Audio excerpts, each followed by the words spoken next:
You took this job with the Dallas Mavericks. Why? What was it that excited you about this job? Well, I think you brought up a name early, and that's Luka. You talk about one of the best players in this league, only 22 years old. I felt that I could help him. I know that he's going to be considered an MVP candidate.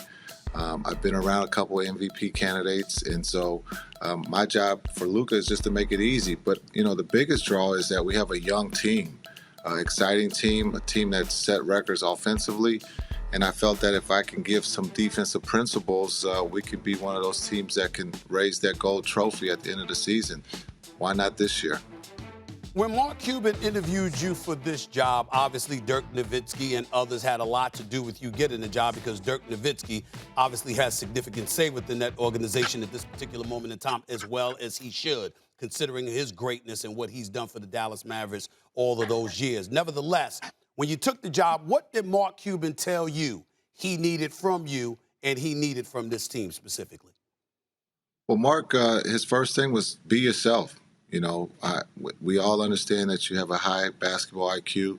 You understand what it takes to win, and you understand what it takes, what it means to work.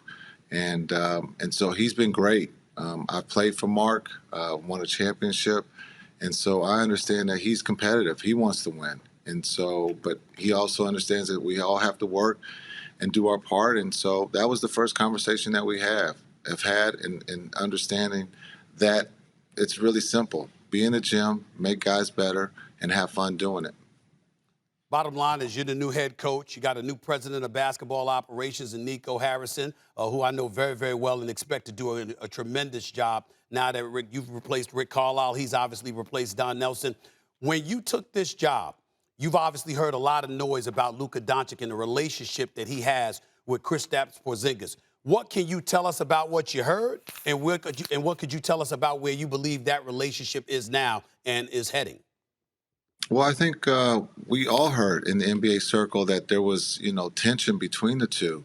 But I would have to say that's fake news. I think they both want to compete. I think they really want to compete. There were some other issues that I thought they did a great job of keeping in-house. It had nothing to do with those two. And so I'm excited. I think the relationship between the two of them is at a high level. They're basketball players who want to compete and who, they want to win. And for a coach, I have to put them in that position to be successful. But I think their relationship is great. Other issues like what? Because when we look at these two guys, we know that Doncic is a star. We know that he's a stud. And we had a lot of expectations for Porzingis, primarily due to the health, obviously, that interfered with a lot of it. But what else about Kristaps Porzingis is missing or was missing that is going to be alleviated now? Well, I think just being a basketball player. I think in the past system, he was, limited to doing a couple things. I want KP to be a basketball player. When you saw him in New York, he was a basketball player. He wasn't limited to just shooting threes. I really believe that we can play through him in the post, play through him in the mid-range, and play basketball. Those points count. And I think he has a skill set at 7'3" to be able to deliver that. And so I'm excited to be able to see him be himself and not be limited to just shooting threes. Now, Coach, you've had a lot of experiences yourself. You were in Brooklyn, you were in Milwaukee. Things didn't work out there. But I was very happy that you got this job. I felt you deserved it. I felt you paid your dues. And obviously, you're one of the great basketball minds that exist in this game.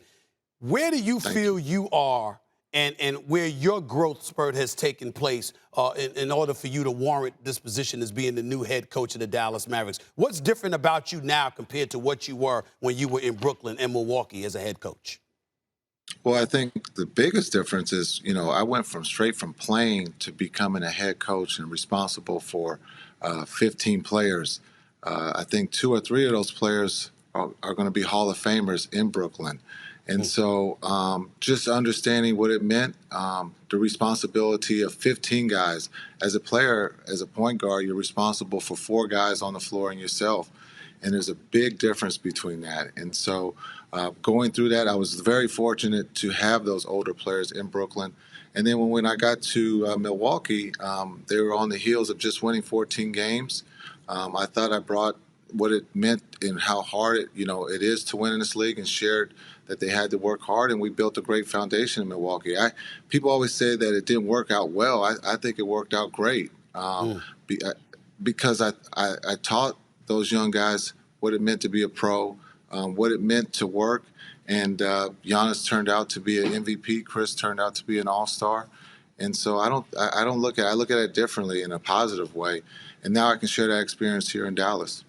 Now, the expectation, Coach, for people, looking at the basketball, particularly in the Western Conference, Lakers are the team to beat because they got a whole bunch of experienced dudes led by the great LeBron James. Anthony Davis, Russell Westbrook don't hurt. You got Melo there. You're looking at the Clippers, and Kawhi Leonard is expected back early. You hear about Denver once Jamal Murray gets back. You hear about Utah because of Donovan Mitchell. You hear about the Phoenix Suns because they're the reigning Western Conference champions. You don't hear much about the Dallas Mavericks other than Luka Doncic. That's about it. What's your expectation for the Dallas Mavericks this season? Well, I think we're in a great seat. I think when you look back at last year, no one really talked about Phoenix. And then they get Chris Paul, and Chris Paul takes them and wins the Western Conference, championship. And understanding that, we feel that we have a talented team. We have a team that's back. Offensively, we know we can put the ball in the basket. Defense is where we've concentrated so far in training camp. And so it's all right to fly under the radar. Understanding there are some very talented teams, and the Lakers are going to be the favorite because of LeBron and the guys that they have in AD. And they got a great coach in Frank Vogel. So, but we feel that we can compete. And you can't play it on paper. You got to play it on the court. And we look forward to that challenge. Your definition, last question, your definition of success for this team this year is what? Health. That's it. Because if you're healthy, a lot of good things will happen. Thanks for watching ESPN on YouTube. For live streaming sports and premium content, subscribe to ESPN Plus.